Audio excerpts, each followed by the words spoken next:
Oh my God.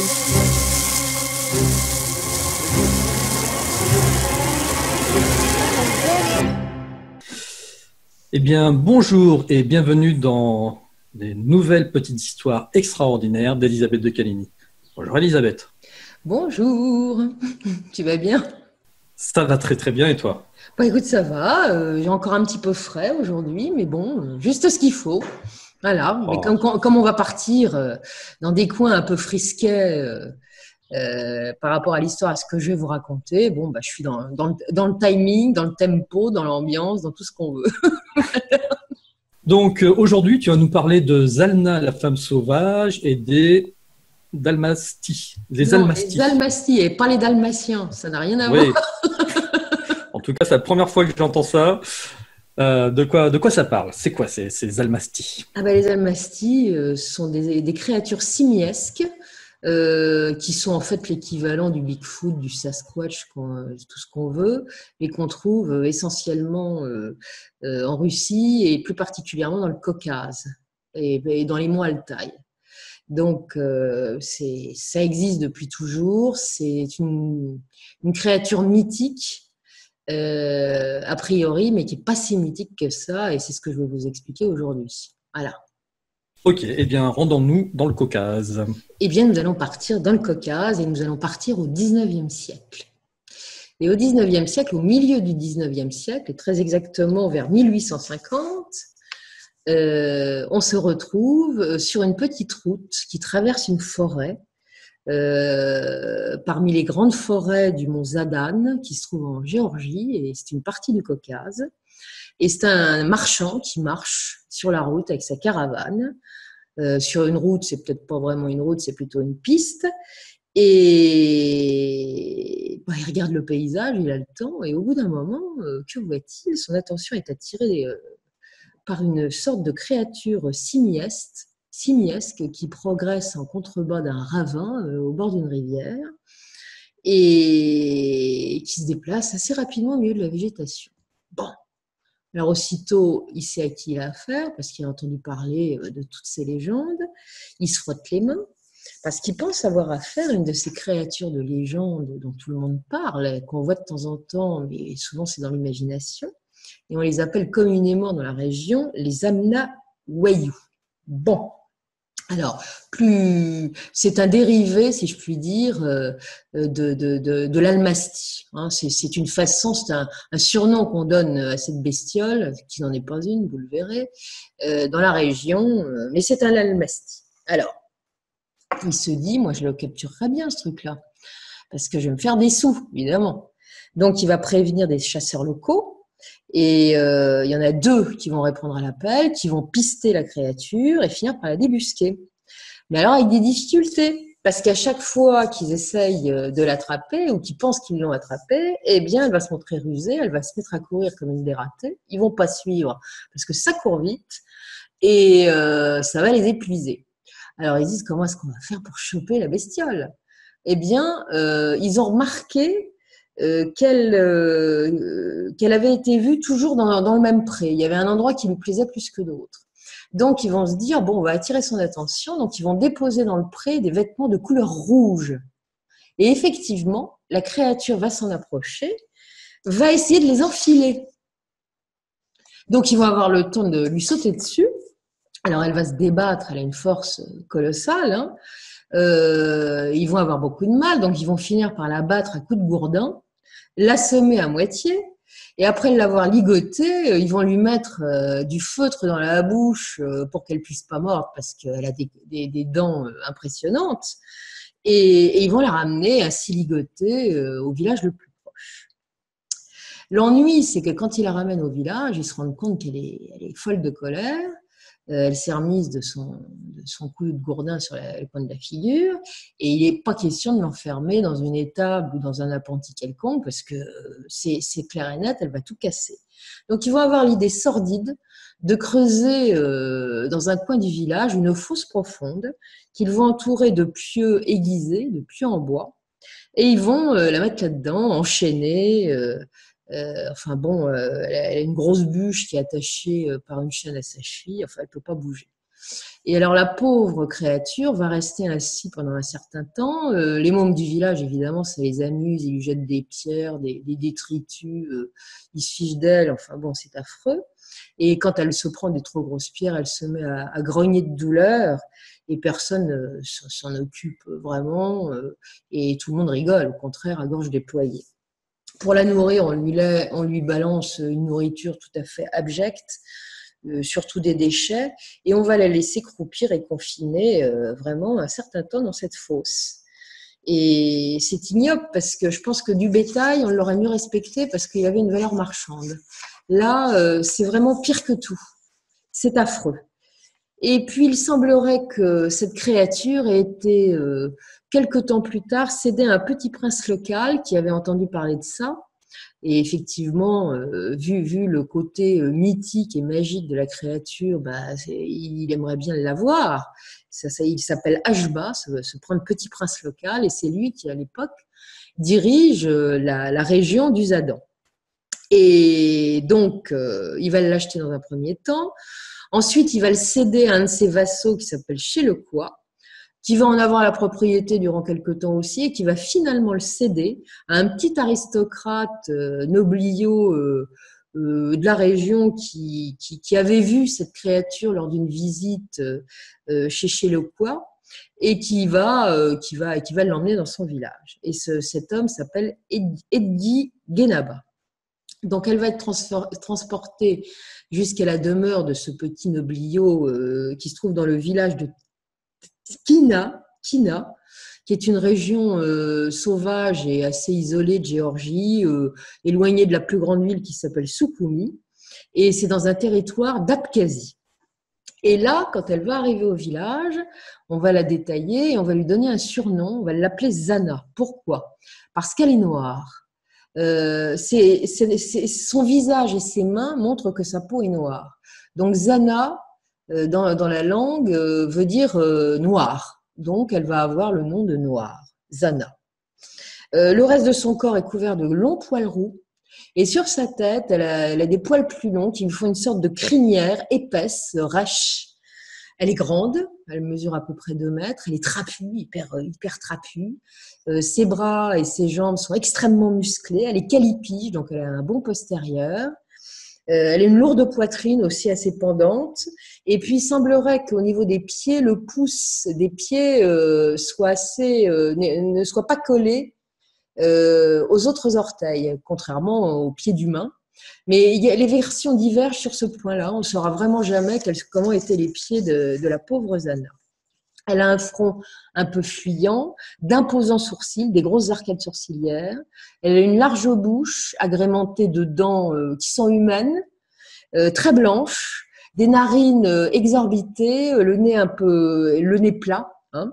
Elle a des pommettes très saillantes et des yeux un peu rougeâtres. On ignore toutefois dans la description qu'on a faite de Zana si c'est l'iris ou le blanc de l'œil qui est injecté de sang, c'est pas trop, mais enfin, ça lui fait des yeux rouges. Et arrivée à Ptina, Zana, qui est très maltraitée une fois de plus, se montre très agressive parce qu'on l'a enchaînée et tout ça. Et donc, que va faire le petit seigneur local, Eddi Genaba ? Eh bien, il va faire construire une sorte d'enceinte entourée de pieux de bois. Ça fait une palissade, on ne peut rien voir ce qui est à l'intérieur et elle ne peut pas voir ce qu'il y a à l'extérieur. Et elle va rester là-dedans pendant 3 ans, aux intempéries, alors tous les jours elle se jette contre la clôture, on l'entend hurler, elle se débat, elle pleure, enfin bon, c'est affreux. Ça va durer 3 ans. Puis à un moment, au bout de 3 ans, elle se calme. On lui jetait de la nourriture aussi par-dessus la clôture, hein, on venait même pas voir ce qui se passait. Hein. Donc elle va se calmer. On l'entend grogner de temps en temps, mais on l'entend plus jeter contre la clôture. Elle a perdu de son agressivité. Alors, est-ce que c'est une forme de dépression qu'elle a subie ? Est-ce qu'elle a renoncé à se défendre, à hurler, à être en rébellion ? On n'en sait rien, mais enfin, elle s'arrête. Alors, on va détruire une partie de la clôture, puis on va regarder ce qui se passe. Et là, on va découvrir elle s'est aménagée une sorte d'habitat non protégé, évidemment. Elle a fait un trou aussi dans la terre où elle dormait. Et on va la sortir de là. Et on va la mettre en fait dans une autre enceinte qui est plus proche de la demeure du petit nobliau Guénaba. Et il y a un auvent. Et là, la palissade est à claire-voie, donc elle peut voir du monde, ce qui la distrait. Et les gens viennent la voir. Ils sont pas trop agressifs, ils regardent. Alors elle s'est creusé encore un trou pour dormir sous l'auvent. Elle est un peu protégée des intempéries, donc c'est plus agréable. Et puis le temps passe.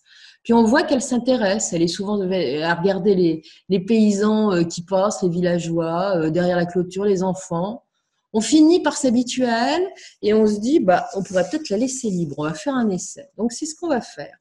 Et on va s'apercevoir qu'en la laissant libre, elle déambule aux alentours du village, elle s'approche un peu des maisons, mais elle s'enfuit plus, elle reste toujours un peu dans un périmètre où on lui donne sa nourriture.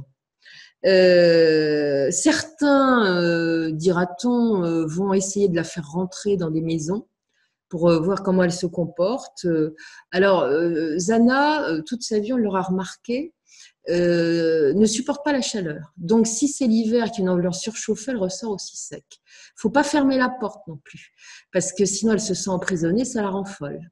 Mais enfin, elle rentre quand même dans les maisons, elle y reste pas, elle ressort. Alors, on va essayer de communiquer avec elle aussi, on va lui parler, mais l'échange s'avère absolument impossible. Mais on se rend compte quand même qu'elle pousse des petits grognements, des murmures, elle fait comme des gazouillements.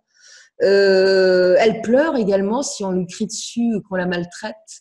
On se rend compte quand même il y a une façon d'exprimer ses émotions et de communiquer aussi, parce que parfois on lui parle en abkhaz évidemment, elle répond pas, elle ne saura jamais parler l'abkhaz d'ailleurs, hein. Mais elle répond avec ses mots, quoi.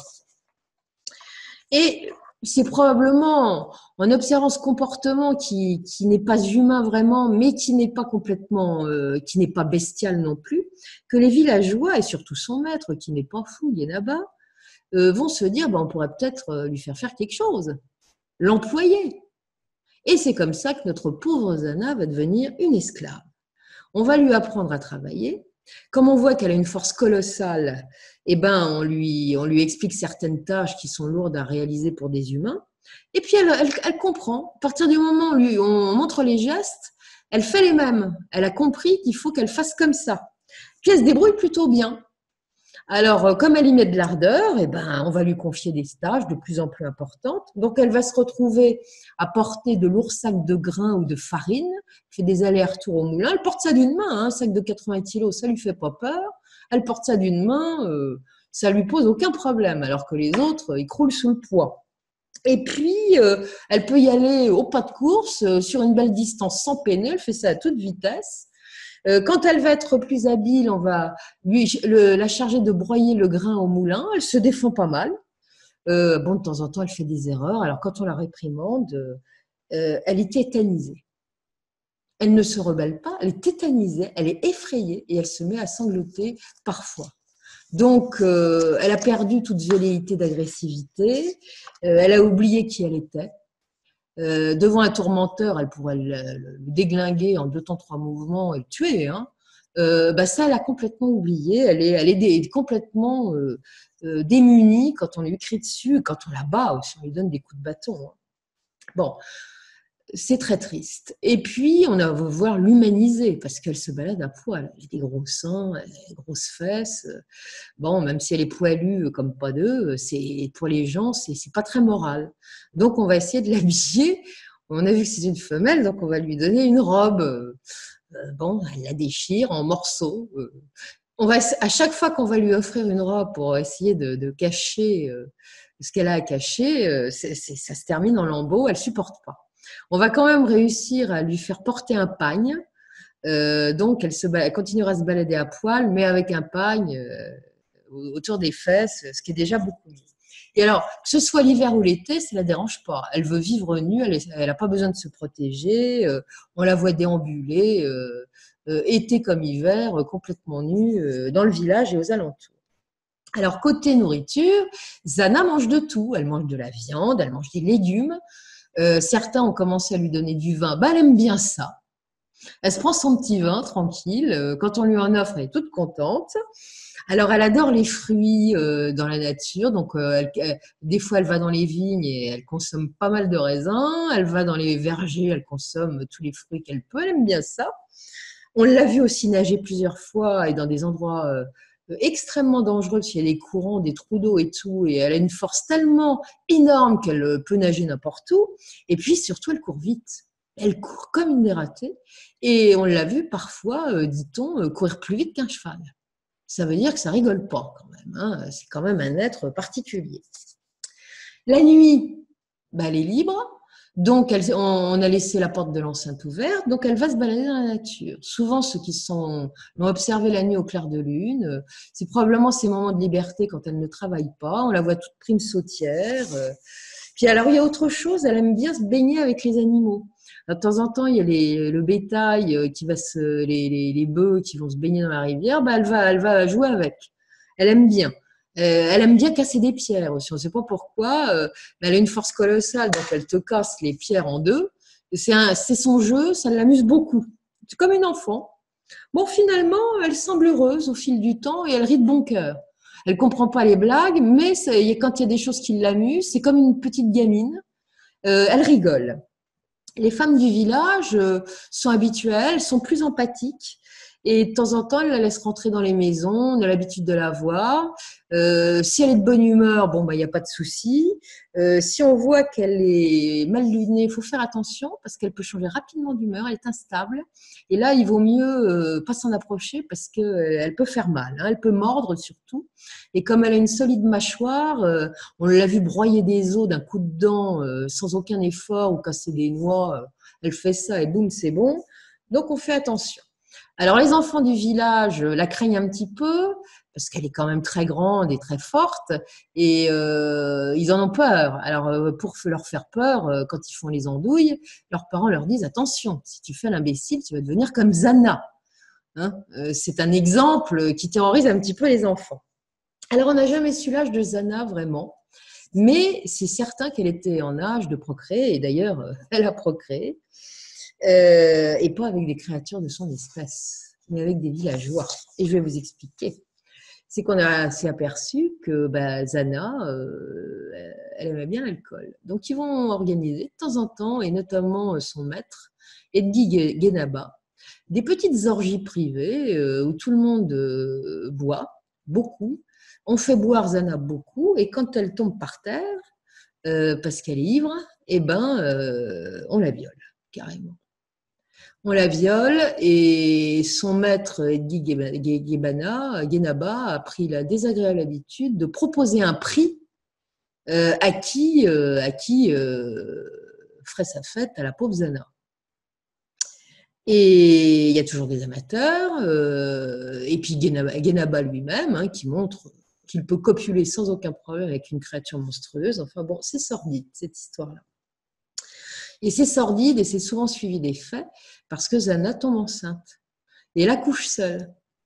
Et elle accouche seule, mais elle a une sale habitude, c'est qu'à chaque fois que le bébé est né, elle court à la rivière pour aller le nettoyer dans la rivière. Alors évidemment, ils n'ont pas du tout sa résistance parce que ces enfants sont parfaitement humains, sont des bébés humains. Ils n'ont pas de poils, ils sont comme des bébés normaux. Résultat, ils meurent tous les uns après les autres comme des mouches.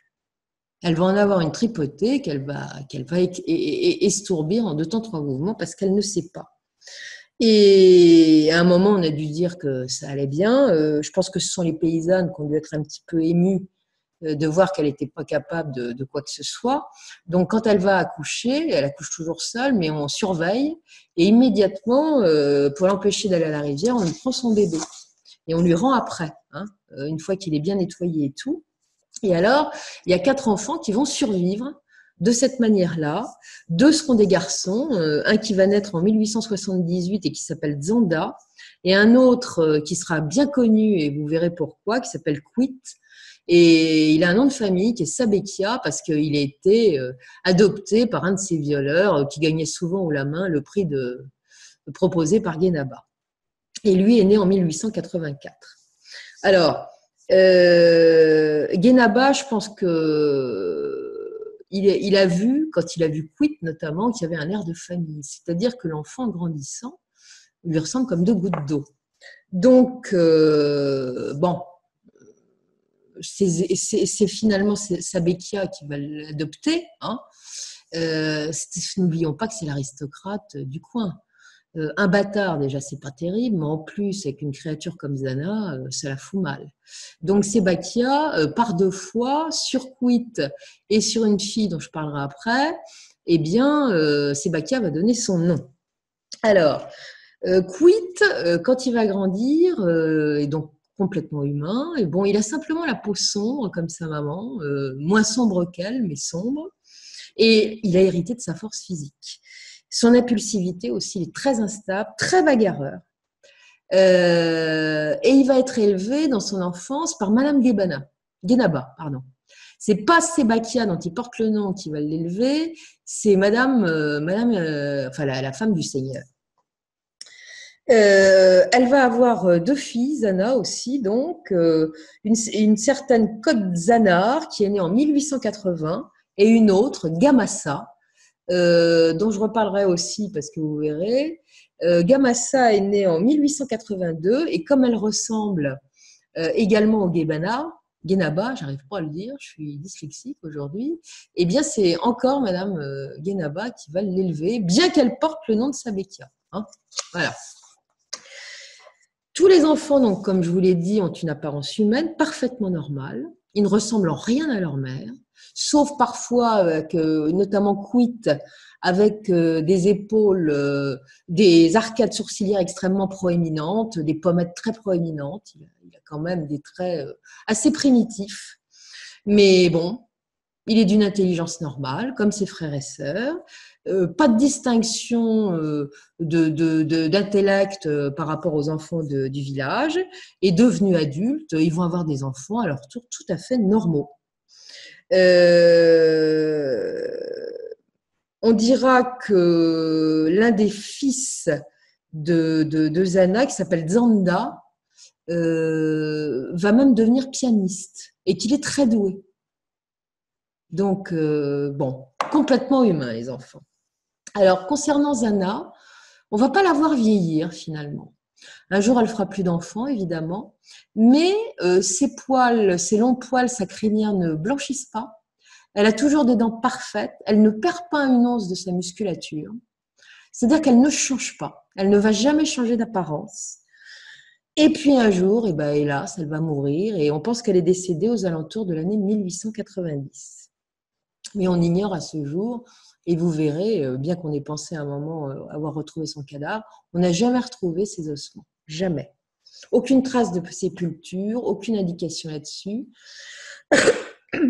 Bon, il y a de fortes chances, vu sa nature, qu'on ne l'ait pas enterré dans un cimetière classique. Ça aurait pu être contraire à la morale. Ses enfants le seront, mais pas elle. On ne retrouvera jamais son cadavre en réalité, bien que, enfin, vous allez voir l'histoire. Alors, les Almestis.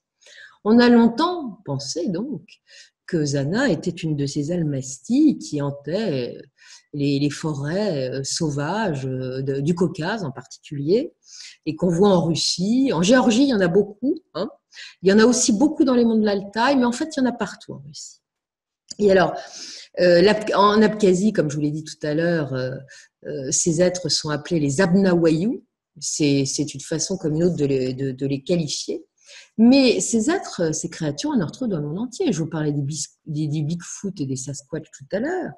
Mais en regardant de près, je me suis aperçue qu'on en voit aux quatre coins du monde. En Afrique, en Tanzanie notamment, les mêmes, on les appelle les Ngoloko. Au Zimbabwe, ce sont des créatures qu'on a baptisées Ogo. Elles sont plus petites, elles font 1,60 m et leur pelage est noir. Et elles sont par contre d'une puissance rare. En Afrique du Sud, on les connaît bien aussi. On les appelle les tokoloches ou les tikoloches. Et celles-ci ont une particularité, ces créatures, c'est d'avoir une crête osseuse au milieu de la tête qui va du front à l'arrière du crâne. En Europe, dans le nord de l'Europe, il y en a, dans les pays nordiques. On les appelle les woodwoos. Et il y en a même dans les Pyrénées espagnoles, donc certainement aussi dans les Pyrénées françaises, hein, et on les appelle les basajounes. Vous en avez également en Amazonie, et particulièrement dans la partie brésilienne de la forêt amazonienne. On les appelle, les Indiens de la forêt qui les connaissent bien, les ont appelés les mapingaris, ce qui veut dire animal errant et bête fétide. Vous en avez également sur le continent australien. Les Australiens les appellent les yowie. C'est quand même fou, c'est-à-dire que ces bêtes-là sont vues partout. Alors, il y en a en Chine, et puis il y en a au Kazakhstan.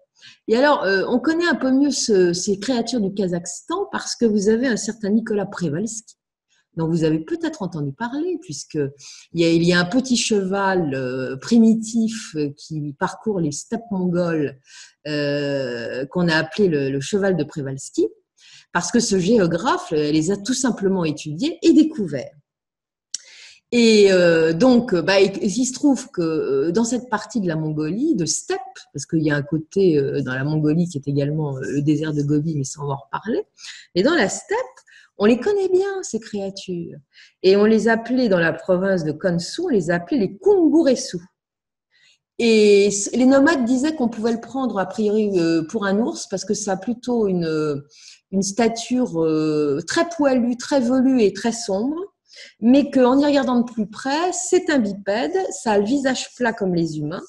Le visage et les mains ne sont pas recouverts de poils. Par contre, les mains sont très griffues, contrairement à Zana qui avait des ongles, elle n'avait pas des griffes. Hein.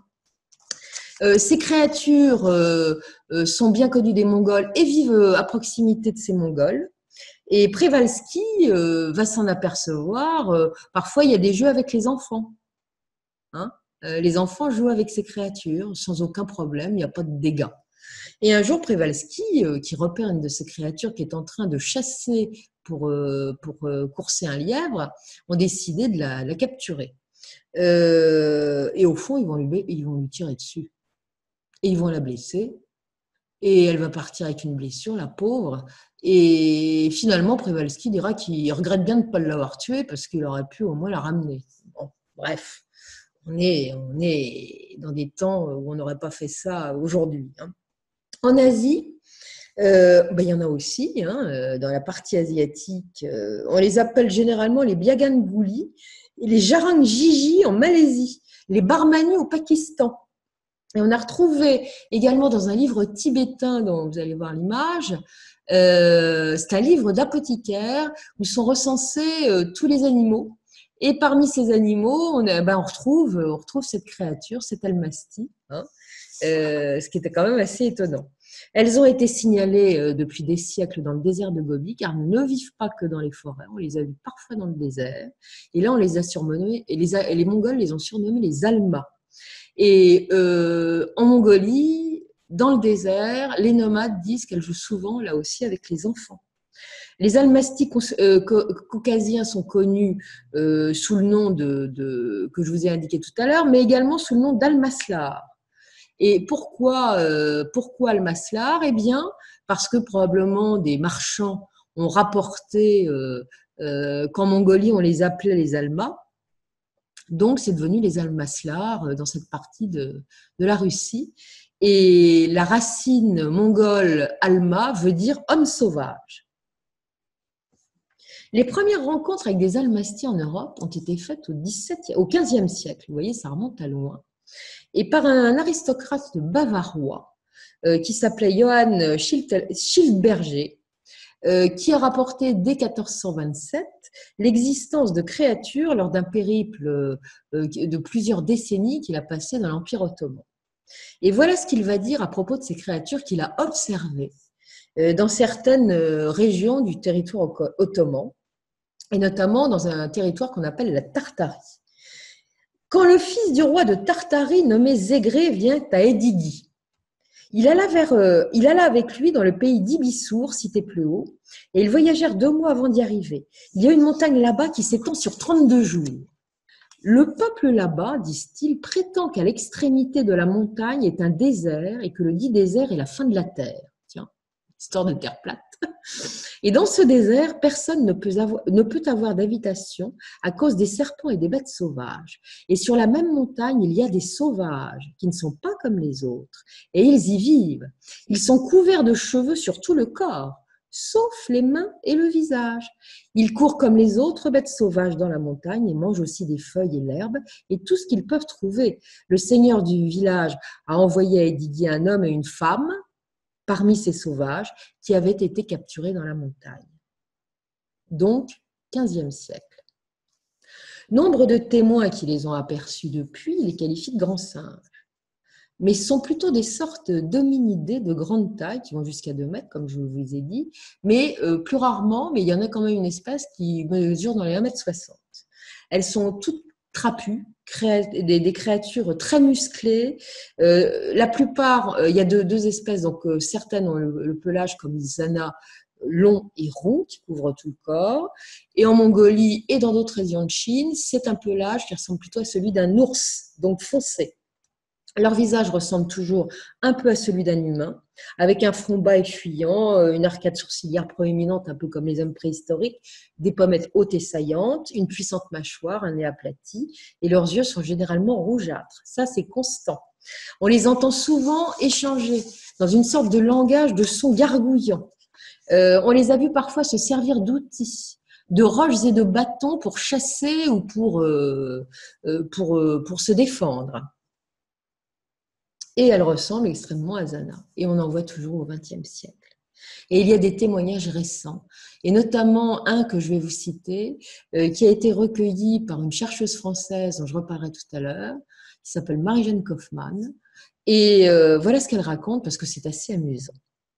Le premier, donc, je vous raconterai 2 témoignages, et le premier relate une rencontre intempestive qu'a fait un berger dans le Caucase dans les années 30, donc au XXe siècle.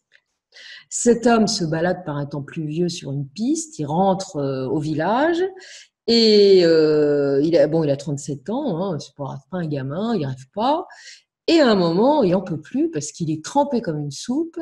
La nuit commence à tomber, il se dit, bon, il y a des cavernes partout dans le coin, je vais me mettre dans une caverne, je vais allumer un bon feu, puis on verra demain. Et le voilà dans sa caverne, il allume un bon feu, il fait sécher ses vêtements, et puis il grignote 2 trucs qu'il y a dans sa besace, et puis il finit par s'endormir. Il sommeille vaguement quand d'un seul coup, il entend un craquement. Il ouvre un œil, et que voit-il? Dans l'encadrement du trou de la caverne qui donne vers l'extérieur, une sorte de créature qui s'approche. Alors, sur le moment, il pense que c'est un grand loup, puis après un grand ours, puis il se rend compte que c'est pas du tout ça. C'est un immense bipède couvert de longs poils roux qui va aller se poster le long de la paroi rocheuse et qui l'observe silencieusement. Oh, panique à bord, il se dit ça y est, je sais ce que c'est un almasty. Alors il se dit je prendrais bien un couteau pour me défendre, mais il sait très bien que si on les agresse, ils sont méchants. Il vaut mieux les laisser faire. Donc il dit rien, il tremblote et il attend que ça se passe. Il va avoir une sacrée surprise parce que le feu brûle toujours et il va voir l'almasty qui se pose à côté de lui. Il s'assoit, comme on s'asserrait à côté, convivialement à côté de quelqu'un. Après s'être fait sécher le pelage devant le feu. Bon, alors il n'emmène pas l'âge, il attend pour voir ce qui se passe. Alors il se recule de temps en temps. Sauf qu'à chaque fois qu'il se recule, la créature le colle. Elle se recule aussi pour pouvoir le coller. Oh, mince alors, que va-t-il faire dans une situation pareille? Alors il commence à lui parler. La créature répond en marmonnant des sons incompréhensibles. Alors ça va être un dialogue de sourds, mais enfin il va y avoir un échange. Ils ne savent pas ce qu'ils se disent, mais enfin bon. Puis bon, le gars, il est fatigué. À un moment, il finit par somnoler puis s'endormir. Et c'est à ce moment-là qu'il est réveillé en sursaut, puisqu'il entend des bruits, et des bruits de mâchouillement. Mais alors, ça mastique sec. Et que voit-il? C'est que la bestiole, qui était une femelle, est en train de dévorer ses provisions. Elle a ouvert le sac et elle casse la croûte. Madame dîne. Mince alors. Alors, il la contrarie pas, il la laisse faire. Puis bon, finalement, il va s'endormir. Et quand il va se réveiller au petit matin, il va trouver sa besace complètement vide, évidemment. Il n'y a plus une seule provision. Mais la bestiole a mangé de la viande, notamment du mouton. Et elle a aligné bien proprement les os bien nettoyés. Vous voyez, il n'y a plus rien qui reste sur l'os. à côté de la besace. Voilà. Il y a un autre, c'est quand même assez rigolo. J'ai trouvé un autre témoignage qui a été rapporté dans un article qui est paru en décembre 2008 dans le journal, le fameux journal russe qui s'appelle La Pravda, et qui a laissé penser que les Almastis pourraient bien avoir des pouvoirs surnaturels. Et notamment, dans cet article, il y a un habitant d'un village surnommé Elbrus, qui se trouve dans le Caucase du Nord, et qui rapporte des rencontres rapprochées multiples avec des Almastis. Et un de ces témoins, qui s'appelle Adegeri Tilov, a précisé que ces créatures avaient surtout été vues dans les forêts voisines et très souvent proches d'étables abandonnées. Et elles s'aventuraient de nos jours près des villages. Et le témoin disait que pratiquement tous les villageois ont vu au moins un almastis dans leur vie. Hein. Alors elles sont souvent attirées par le feu, et quand ces gens font des feux l'été, des feux l'hiver dehors, eh bien il n'est pas rare qu'une de ces créatures sorte du bois et vienne se chauffer au feu ou s'asseoir à côté d'eux. Mais elle n'est pas du tout agressive. Alors, pourquoi est-ce que le feu les attire? On n'en sait rien, peut-être pour se réchauffer. Mais peut-être aussi parce que ça les fascine, parce qu'elles ne savent pas faire du feu, ces créatures. Donc, c'est peut-être magique pour elles. Hein. Mais enfin, c'est très fréquent, semble-t-il. Alors, ces gens du nord du Caucase sont habitués à leur présence et on les considère pas comme des animaux. On les considère plutôt comme des hominidés un peu particuliers, et on a l'habitude, une coutume, de leur laisser de la nourriture, de quoi boire sur le seuil des maisons le soir avant que la nuit ne tombe. On essaye de s'accorder avec eux aussi parce qu'on sait que c'est puissant, ça peut causer des dégâts, donc il y a une bonne entente qui règne là-bas. Et puis ce monsieur va déclarer aux chercheurs qui sont venus dans le village et qui ont donc parlé à la Pravda après, ce témoin va dire: mon grand-père nous racontait que les Almastis avaient toujours vécu par ici. Leur population a grimpé lorsque les Blacars ont déserté leur village. Les Almastis ont pris leur demeure, et c'est la raison pour laquelle autant d'humains les croisent ces temps-ci. L'homme va également relater une rencontre qui lui serait arrivée personnellement. Voilà ce qu'il dit. Une journée d'été, j'ai dû aller dans un village voisin. Je devais passer la nuit là-bas. Alors, je me suis installée dans une étable désaffectée. J'ai fait un grand feu près de l'étable et je me suis endormie. Quand j'ai ouvert les yeux le lendemain matin, j'ai aperçu quelqu'un assis près du feu. C'est une femelle Yéti et elle me jetait un regard très intéressé. Elle n'était pas grande et mesurait un peu plus d'1 mètre. Elle avait le poil noir en piteux état. J'avais peur étendue là et j'appréhendais ce qu'elle allait me faire ensuite. Elle est restée environ 10 minutes, puis s'est levée et a disparu dans les bois. Bon. On parle de Yéti. Est-ce que c'est une erreur de traduction? Est-ce que c'est un autre style de créature? Effectivement, elle est plus petite. Et alors, il n'est pas rare d'entendre des témoins dire que les créatures, ces femelles-là, Almastis, sont plutôt entreprenantes avec les hommes du village. Et d'après un témoin qui est un ancien du village où les chercheurs vont aller, et il s'appelle Kajiev, eh bien, elles ont réussi à faire succomber certains humains qui sont tombés amoureux. Et les Almastis, d'après ce monsieur, auraient des capacités psychiques pour ensorceler les humains. Et lorsqu'elles auraient dans l'idée de faire succomber un mâle humain, elles useraient d'une forme d'hypnose, si bien que l'humain, au lieu de voir une créature poilue et monstrueuse, il verrait la femme de sa vie, une belle pin-up. Alors, est-ce que c'est du contrôle mental, véritablement de l'hypnose? Mais voilà ce que va dire très exactement le vieil homme. Il va expliquer à ce moment-là qu'elle jette aussi des sorts, qu'elles auraient des capacités de jeter des sorts. Alors voilà ce qu'il dira. L'homme sauvage n'aime pas qu'on le dérange. Si quelqu'un offense les Almastis, ils peuvent répondre des pires façons. Un été, les enfants jouaient dans les rues du village. Une femme sauvage était assise non loin des enfants. Elle prenait le soleil. Un des garçons s'est approché de la femelle et lui a tiré sur la fourrure. Elle n'a pas bougé, mais a lancé un regard féroce à l'enfant. Quelques jours plus tard, l'enfant était mort d'une maladie étrange. Alors, est-ce vraiment un sort ou est-ce qu'un virus aurait atteint l'enfant? Il y a une femme également qui s'appelle Nafissat Bossiyeva, qui va témoigner dans un autre registre sur les capacités de sorcellerie de ces êtres. Elle dira, c'est une histoire que je connais depuis mon enfance, mais il ne m'est jamais passé par la tête qu'il s'agissait d'une histoire vraie. Mais je vais quand même vous la raconter. Cela se passait avant la Révolution. Un de nos ancêtres a rencontré une femme sauvage dans les bois. Ils ont développé une affection l'une pour l'autre. Il l'a même amenée au village comme si elle était sa femme. Cela fut évidemment choquant pour la population. Beaucoup de femmes ont ri ouvertement de la femelle sauvage. Alors elle jeta le sort. Plusieurs femmes de notre clan furent victimes de ces sorts. Beaucoup de nos descendantes n'ont jamais pu avoir de famille à elles depuis ce temps. Soit elles se marient avec le mauvais candidat, soit elles passent leur vie dans le célibat. Bon, elles ont peut-être un sale caractère, les dames. Hein. Enfin bon. Alors, d'un point de vue scientifique, on mettra du temps à étudier vraiment ça. Qui sont ces êtres? Et finalement, ce sera une Française dont je parlais tout à l'heure, qui est le docteur Marie-Jeanne Kaufmann, qui va être la première scientifique à étudier réellement ces almasties. Alors, cette femme est une brillante chirurgienne française qui, en 1935, décide d'émigrer en Russie, à Moscou. Elle va d'abord travailler dans les hôpitaux moscovites en tant que chirurgienne, et puis à un moment, elle va rejoindre l'Académie des sciences du RSS. Et c'est là qu'elle va entendre parler de cet animal mythique qu'est l'almastie. Et elle décide à ce moment-là d'abandonner la chirurgie et de changer de voie. Elle veut désormais faire de la recherche et élucider ce mystère de cette créature dont on entend parler de partout. Elle va donc consacrer beaucoup de temps à l'étudier et organiser des expéditions, parcourir inlassablement des forêts et des steppes aux quatre coins du pays, au Pamir, qui se trouve dans le Tadjikistan, au Tian Shan dans les Himalayas, et elle va recueillir des tas de témoignages, et des témoignages souvent émouvants.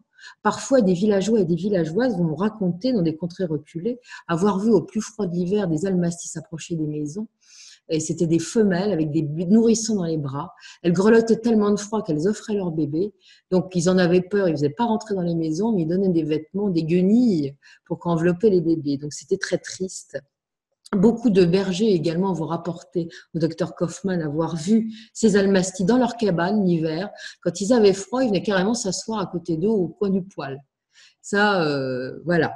Va y avoir souvent des visites de créatures peu craintives aux abords des villages qui viennent cueillir les légumes dans les potagers, les fruits dans les vergers. Elles ont une particularité, ces créatures, c'est qu'elles rendent fous les chiens et les chevaux. Dès qu'ils les voient approcher, ils ne supportent pas, donc ils deviennent complètement fous. Elle va dire aussi que quelle que soit la contrée qu'elle a visitée en Russie, eh bien, elle a pu recueillir des tas de témoignages visuels. Au total, ont été répertoriés par Madame Kaufmann sur des témoignages de témoins oculaires sérieux, hein, 500 témoignages quand même. Hein, et elle a fait un gros travail de classification. Alors, tout ce qui ressort de ces témoignages, c'est que ces êtres mesurent entre 1,80 m et 2 mètres, que leur crâne est plutôt petit, que leurs arcades sourcilières sont prononcées, que le front est bas et fuyant, pommettes saillantes, des yeux obliques, souvent une coloration rouge, et notamment la nuit quand il y a une certaine luminosité. Leurs oreilles sont plates, un peu placées un petit peu plus haut que celles des humains, mâchoire puissante, dénuée de menton, belles grosses dents avec des canines dépassant légèrement, des doigts onglés, des cheveux longs rêches, des poils longs rêches aussi. Les femelles ont une sorte de crinière beaucoup plus longue. Leur peau sur le visage, les fesses et souvent au milieu du dos est sombre. Et quand elles mettent des enfants au monde, ils sont blancs. Leur visage est blanc. Ils ne foncent qu'avec les jours. Et ça, c'est caractéristique des enfants, des bébés de race noire qui naissent roses ou blancs et qui foncent dans les jours qui suivent. Et ces créatures se déplacent généralement en groupe. Souvent, elles sont isolées et c'est comme ça qu'on les aperçoit le mieux. Et elles ont une odeur absolument pestilentielle qui est une caractéristique. Il paraît que les mâles sentent très très mauvais. Voilà. Alors, Kaufmann a fait un travail si sérieux que ses travaux ont été reconnus et qu'on va l'intégrer en tant que membre de la Société géographique du RSS. Et des chercheurs de renom vont s'intéresser à son travail. Et le célèbre anthropologue Yves Coppens, dont vous avez entendu parler, qui a permis de découvrir un petit peu mieux la créature nommée Lucie, va beaucoup en parler, notamment en 1994 dans un article, une interview qu'il a donnée au magazine Mystère, où il va évoquer les travaux du docteur Kaufmann. Et quand on va lui demander ce qu'il pense de la nature de l'animalstie, est-ce que c'est un homme, est-ce que c'est un animal, voilà ce qu'il va répondre. Il ne va pas se mouiller. Et il va dire « je n'en sais rien car je ne sais toujours pas s'il existe ». La description qu'on a faite de Dr Kaufmann, ça répondrait beaucoup plus à un grand singe qu'à un homme ancien. Et ce qui lui fait dire ça, en fait, c'est les orteils, parce qu'elle décrit les orteils de ces créatures, le pouce n'étant pas rapproché des autres orteils. Et ça, c'est typique des grands singes. En plus, on décrit souvent les amnasties comme se fabriquant des litières, comme les grands singes. Donc, Coppens en a déduit que c'était probablement un grand singe. Il va ajouter qu'il est ridicule de penser que c'est un homme de Néandertal, parce que beaucoup vont dire que c'était une résurgence, un néandertalien relique, pour dire les choses. Beaucoup vont le penser. Pour Coppens, c'est une sorte de créature du type Bigfoot ou Yeti, une sorte de primate qui aurait peut-être connu une évolution parallèle. Afin d'encadrer les recherches de Dr Mary-Jane Kaufmann, à un moment, il va y avoir une commission qui va être créée en 1950 et qui, hélas, ne va pas durer très longtemps, 8 ans seulement, puisqu'en 1958, après son expédition au Pamir, qui n'a pas été couverte de succès, on va arrêter tout et on va dissoudre cette commission. Mais ça ne va pas empêcher Mme Kaufmann de poursuivre ses recherches tout le long de sa vie, avec des financements privés. Et au début des années 60, ces travaux vont intéresser d'autres chercheurs, et notamment un scientifique de l'Académie des sciences de Moscou, le professeur Boris Porchnev, qui a entendu parler du cas de Zana. En 64, il décide d'une expédition à Kina, le village où elle a vécu, et il va se rendre là-bas avec un archéologue qui s'appelle Orelkin. Là-bas, ils vont interroger des personnes qui l'ont connue. Celles-ci sont âgées, évidemment, puisque Zana est morte en 1890. Mais par chance, vous avez encore des gens qui ont vécu vieux et qui, enfants, se souviennent très bien de ce qu'ils ont connu Zana. Et certains vont même expliquer qu'ils étaient là lors de ses funérailles, puisqu'elle a été enterrée avec les honneurs dus à son rang, si je puis dire, et tout le village était à son enterrement. Porchnev va dire aussi qu'il a eu le privilège de rencontrer quelques membres de sa descendance, en l'occurrence ses petits-enfants. Et vous voyez les photos, ils sont parfaitement humains. Hein. Et ce qui va le frapper d'entrée de jeu, sans exception, c'est que tous ont un type négroïde et la peau plus sombre que les Abkhaziens qui vivent dans le village. Alors, ils ont une caractéristique commune avec leur l'œil, ils sont tous costauds, et Porchnev dira avoir vu son petit-fils, qui s'appelait Chalikula, soulever avec ses dents par le dossier une chaise sur laquelle un homme était assis, sans aucune difficulté. Porchnev va demander aux villageois de leur indiquer où sont enterrés, évidemment, Zana et son fils, sachant que Quit est décédé en 54, soit 10 ans plus tôt, parce qu'il est dans l'idée de les exhumer pour les examiner. Et là, surprise, il va se trouver confronté à un mur. Les villageois ne veulent pas parler, ils disent qu'ils ne se souviennent plus. Ils ne vont pas vouloir lui donner d'indications. Donc, notre porte-chef va revenir bredouille. Il a que les témoignages, certes, mais bredouille sur le reste à Moscou. Impossible de retrouver les restes de la mère et du fils. Bon, il ne se décourage pas, il va revenir l'année suivante avec un autre scientifique et accompagné également d'un universitaire qui s'appelle Yuri Voronov. Et là, les gens vont quand même un peu plus parler et ils vont réussir à trouver la tombe de Quit dans le cimetière local. Alors, c'est perdu sous les fougères, les hautes herbes qui envahissent le cimetière parce que personne ne l'entretient. Et ils retrouvent une autre tombe à côté qui pense être la tombe de Gamassa, qui est toujours... qui est la sœur de Quit, qui est une des filles de Zana. Mais de Zana, pas de trace. Hélas, Porchnev va décéder. Et il y a quand même des scientifiques qui s'intéressent à ces travaux, et notamment un certain Igor Burtsev et un autre qui s'appelle Dmitri Bayanov. Ils vont reprendre les travaux du professeur Porchnev et organiser de nouvelles expéditions dans les années 70. Et c'est là qu'on va, grâce à eux, connaître mieux les détails de la vie de Zana. Ce que je vous ai raconté tout à l'heure, c'est basé sur les témoignages qu'ont recueillis ces deux savants. Et lors de la première expédition qui a lieu en 1971, en présence d'un anthropologue russe qui s'appelle Nikolai Burtchak Abramovitch, ils vont décider, cette fois, d'exhumer les restes de Quit et de Zana. Et le crâne de Quit va donc être prélevé. On ne va pas prendre le squelette en entier, on va prendre le crâne de Quit qui va être amené à Moscou pour faire des analyses à l'Institut universitaire d'anthropologie. Il va y avoir d'autres expéditions en 75-78 et on va continuer à recueillir des témoignages dans le village. Et lors d'une de ces expositions, c'est là qu'on va tomber sur une autre tombe, voisine de celle de Quit, et là, on va penser que c'est Zana. Pourquoi? Parce que c'est un squelette qui est couché sur le côté, qui est grand. Il y a un miroir posé près de sa tête, qui signifie, selon la coutume locale, qu'il s'agit d'une femelle, une femme, et on va surtout retrouver dans la tombe une chaussure en caoutchouc. Et quand on va examiner les caractéristiques de cette chaussure, on va s'apercevoir qu'elle est datée de 1888. Donc, ça correspondrait bien. Ça pourrait bien être Zana. Donc, ils sont tous contents, ils se réjouissent et ils se disent, c'est bon. Et puis, alors, surtout, le crâne de la créature est imposant. Donc, ils vont le prélever, ils le ramènent également à Moscou. Tout serait bel et bon, sauf que il n'y a plus de financement pour étudier tout ça. Donc, ça va être mis entre parenthèses pendant un certain temps, faute de financement. Mais Bourstave, même s'il ne fait plus partie de l'institut officiel, se dit quand même que c'est bête de laisser pourrir tout ça. Donc, il a une idée fixe, c'est de poursuivre les travaux. C'est ce qu'il va faire avec des financements privés. En 1987, il va publier, il va révéler les travaux et les résultats des analyses qui ont été faites sur le crâne de Quit.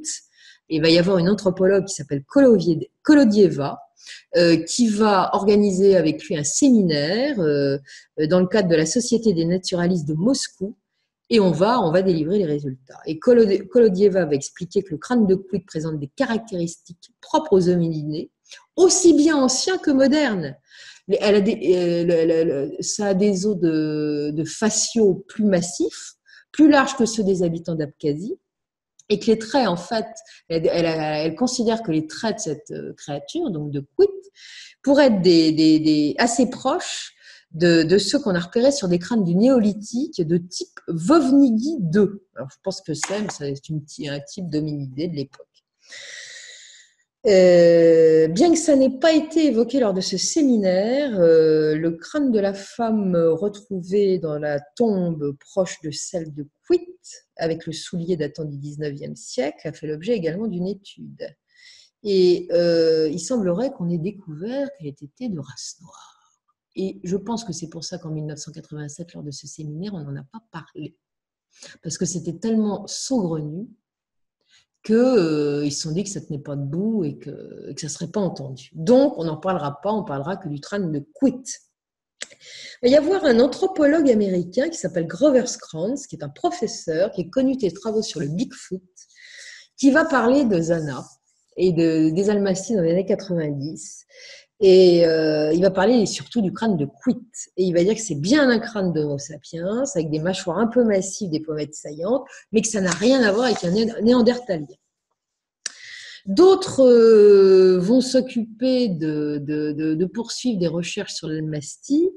Ce sont des Anglais cette fois, des chercheurs indépendants qui ont créé le centre de biologie fortéenne, mais ils vont s'associer à un biologiste russe qui s'appelle Grigory Potchenko pour organiser en République russe et très exactement au Kabardino-Balkarie une expédition qui durera 3 semaines. Ils vont ramasser des tas de poils d'Almastie, des ossements, des excréments supposés venir de ces créatures pour les analyser. Ils vont recueillir des tas de témoignages qui vont leur faire penser que dans cette région, il y a entre 100 et 300 individus qui ont au moins été vus là-bas. Il y a des échantillons d'ADN qui vont être prélevés sur les villageois. Également, on va faire des analyses ADN de ce qui a été prélevé. En fait, ils veulent vérifier, quand ils prélèvent sur les villageois, s'il n'y a pas eu d'hybridation entre les Almasties et les humains. Eh bien, figurez-vous qu'à ce jour, on attend encore les résultats. Jamais ils ne publieront quoi que ce soit, on ne sait pas pourquoi. Peut-être parce qu'ils ont eu des drôles de résultats aussi. Et vous allez comprendre pourquoi. Donc, c'est à la toute fin des années 2000, avant que ce soit au début de la décennie suivante, que Bourtsev, qui a toujours de la suite dans les idées, va créer l'International Center of Hominology. Donc, c'est complètement dédié, ce centre, à l'Almastie, à la recherche sur les Almasties, Yétis et compagnie. Et là, dans le cadre de ce nouvel institut, il va faire analyser les 2 crânes à nouveau pour ce qui concerne l'ADN, celui qu'on va présenter comme étant celui de Zana et celui de Quitt. Et tout ça, ça va être encadré par des chercheurs américains qui vont réaliser ces analyses en Amérique d'ailleurs. Et le National Geographic Magazine va faire un documentaire qui est intitulé, et ça je l'ai vu ce documentaire, Is a Real Russian Bigfoot? Et c'est dans ce documentaire où seront révélés les résultats.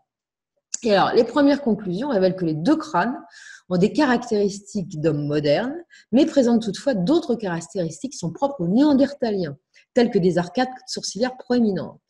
Donc, les chercheurs pensent que les crânes supposent des désordres génétiques chez leurs propriétaires, parce qu'ils ne sont pas normaux.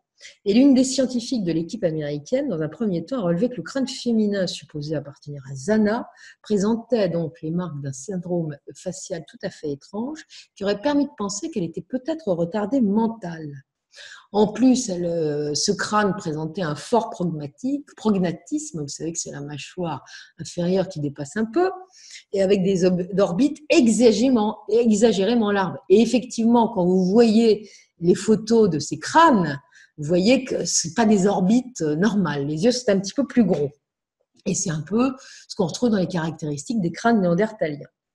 Alors, d'autres chercheurs n'ont pas hésité à dire que Zana, effectivement, aurait peut-être été un membre d'une lignée d'Homo sapiens qui aurait été rejetée parce qu'ils avaient peut-être un handicap mental, peut-être physique aussi, et que de cela se serait reproduit au fil du temps.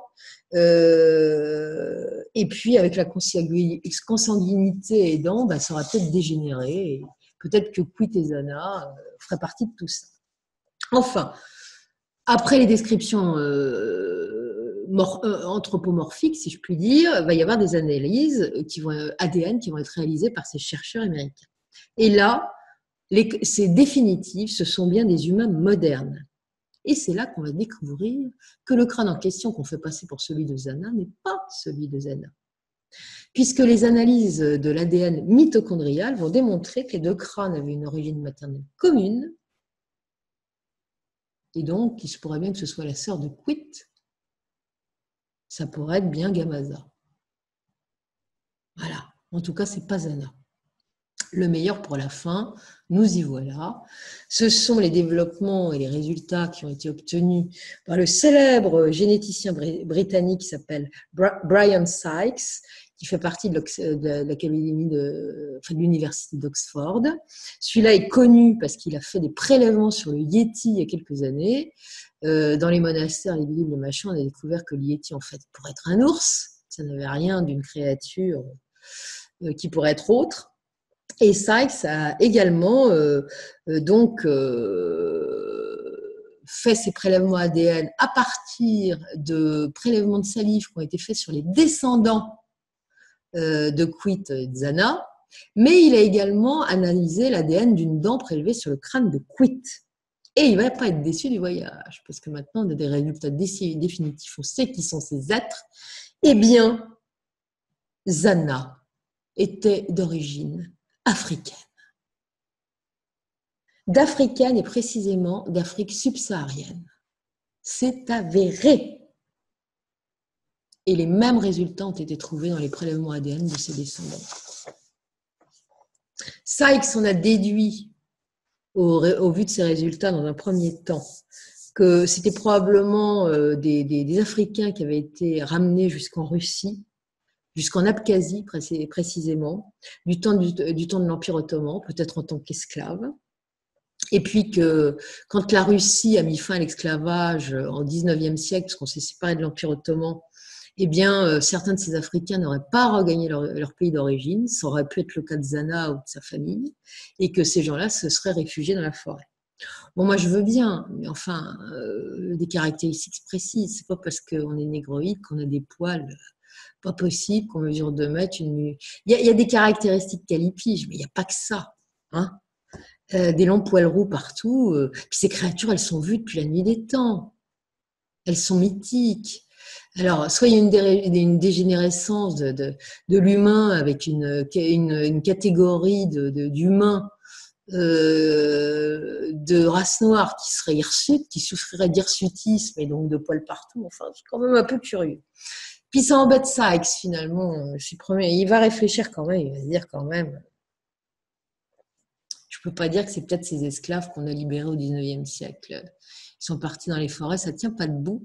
Donc il va revenir là-dessus et il va dire qu'elle serait peut-être, Zana, le vestige d'une migration très ancienne qui remontera à plusieurs dizaines de milliers d'années, dont les ancêtres auraient quitté l'Afrique pour migrer vers la Russie. Et Zana et ses descendants seraient probablement issus d'une lignée, d'une tribu qui serait encore totalement inconnue. Ça, j'aime mieux, voyez-vous. En attendant, on n'en sait toujours pas plus. On sait que c'est une Africaine. Elle en a les traits, ses descendants surtout, c'est évident. Elle a plutôt des traits de primate, humain, enfin c'est un peu bizarre, comme vous avez pu voir sur les photos. Mais ses enfants, bon, effectivement, c'est des traits africains. Hein.